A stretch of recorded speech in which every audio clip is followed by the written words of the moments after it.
Estou fazendo esse vídeo aqui dos hebreus, né? Os hebreus, eles são originários de pastores nômades, né? Que vagavam pela região de Canaã, perto do Egito, né? E foi até que eles fixaram, né? Na região perto das margens do Rio Jordão, né? Para usufruir desse Rio Jordão que cortava toda a região.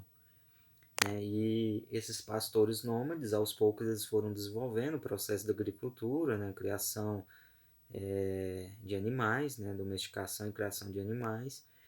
E a gente vai notar que no decorrer dos anos, Abraão, que era um dos influentes dentro dos hebreus, ele vai receber um sinal de Yahvé, né, que era Deus, dizendo para que ele deixasse a região e fosse para a Palestina, né, a terra prometida que Yahvé, que Deus tinha reservado para os hebreus, os povos dos hebreus. E que Abraão também passasse a adorar somente ele, né, que ele era o Deus dos deuses, né, que era conhecido como Yahvé. E aí a história dos hebreus, né, quase toda ela é relatada na Bíblia, né, que era considerado na época e até hoje, né, como um grande livro sagrado. E foi a partir de Abraão, né, ter seguido a Yahvé, esse Deus, né, que ele acaba, entre aspas, fundando o monoteísmo, né, crença em um único Deus. Por isso que a gente costuma falar que as religiões monoteístas hoje, né, o islamismo, o judaísmo, o cristianismo, são religiões abraâmicas, né, porque foi graças a Abraão, né, com essa crença em Yahvé, em um único Deus, que ele é considerado uma espécie de fundador do monoteísmo, tá? E tudo que é relatado da história dos hebreus é contado na Bíblia, né? Ou na Torá, como era conhecido na época, esse livro sagrado para os hebreus. Então, Abraão, ele recebe esse sinal, né, de Yahvé, de Deus, e ele pega esses povos hebraicos e parte em direção à Palestina. Tá? Chegando lá, a gente vai notar que eles passam a viver a, o período, né, porque a gente divide a história dos hebreus no período dos patriarcas, no período dos juízes e no período dos reinos, né? Então, ou da monarquia. Então, a gente tinha vários patriarcas. Abraão foi um dos principais, mas tivemos outros, né? E a gente vai notar que esses patriarcas, igual Isaac, Jacó, que depois vai ser conhecido como Israel, eles vão liderar, né, esses hebreus lá na Palestina. Lembrando que quando eles chegaram lá, é, acaba que essa região não era deles, né, mas como foi dito que Deus, né, o Yahvé, deixou essas terras para eles, eles fixaram lá. Só que a seca, né, a terra era muito difícil, a prática da agricultura, domesticação e criação de animais, a seca era muito grande. Acaba que Jacó, ele resolve pegar, né, juntar o povo hebreu e migrar para o Egito. Tá? E quando eles migram para o Egito, eles vão chegar no Egito numa época que o Egito, né, parte do Egito estava sob o domínio dos iscos, né? Então acaba que alguns historiadores relatam que os hebreus invadiram o Egito, outros falam que não, que eles chegaram de boa fé e os iscos receberam eles de forma boa e acabou que eles começaram a compor a política, a compor o exército, a compor o comércio. Só que no decorrer dos anos os egípcios vão conseguir expulsar os iscos e vão escravizar os hebreus durante vários anos, né? Mais ou menos 300 anos.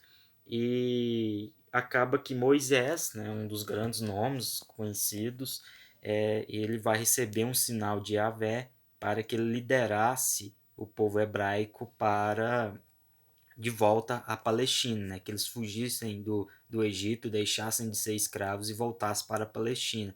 É onde Moisés vai juntar o povo, vai fugir do Egito, né? Tem aquela velha relato na Bíblia, né? De que ele, com seu cajado, ele abre o Mar Vermelho, ele passa, depois o Mar Vermelho se fecha de novo. Só que acaba que os hebreus, né? Liderados por Moisés, eles vão vagar mais ou menos 40 anos no deserto do Monte Sinai, né? E é justamente nesse deserto do Monte Sinai que Moisés recebe a tábua dos 10 mandamentos, né? Que conhecida aqui para a religião do cristianismo. E quando, depois dos 40 anos, Moisés, os hebreus conseguem chegar à Palestina, é aonde a gente vai notar que começa a época dos juízes na história hebraica, porque eles vão chegar lá e as terras elas vão estar sob o domínio dos filisteus, e outros, dos cananeus e outros povos que vão estar dominando essa região. Então acaba que os hebreus começam a travar ou a tentar expulsar os filisteus dessa região da Palestina, e a gente vai ter vários juízes que vão comandar ou ajudar os povos hebreus nesse processo, né? Sansão talvez é um dos mais famosos dele, né? Aquele que tinha força porque tinha o cabelo comprido, e quando corta o cabelo ele perde sua força. Então acaba que os hebreus conseguem expulsar os povos da Palestina, né, os filisteus e outros povos, e é aonde a gente entra, né, sai desse processo dos juízes, da era ou época dos juízes na história hebraica, e passa para a história dos reinos, né, da monarquia. Dentro desses reinos a gente ou desse período hebraico, a gente teve três grandes nomes que a gente pode destacar, né? Foi Saul, Salomão e Davi. Saul e Davi acaba meio que travando uma espécie de conflito, né? Para ver quem iria unificar os povos hebraicos, né? E fazer somente um reino.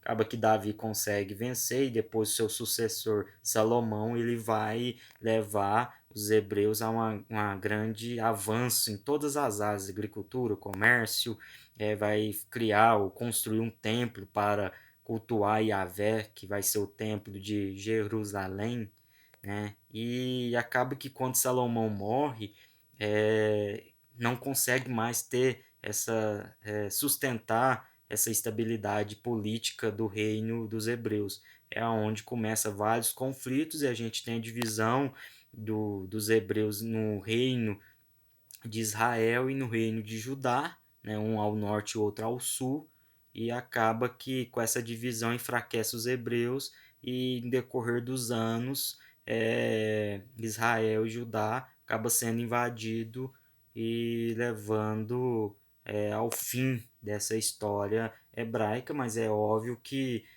houve uma continuação cultural e obviamente marcou muito, ainda marca esse conceito do monoteísmo e várias crenças religiosas que a gente adota hoje no mundo contemporâneo. Então, houve-se o fim dos povos hebreus naquela época devido a várias invasões, né, a divisão dos dois reinos em dois reinos, e obviamente a invasão, mas a história dos povos hebreus continua.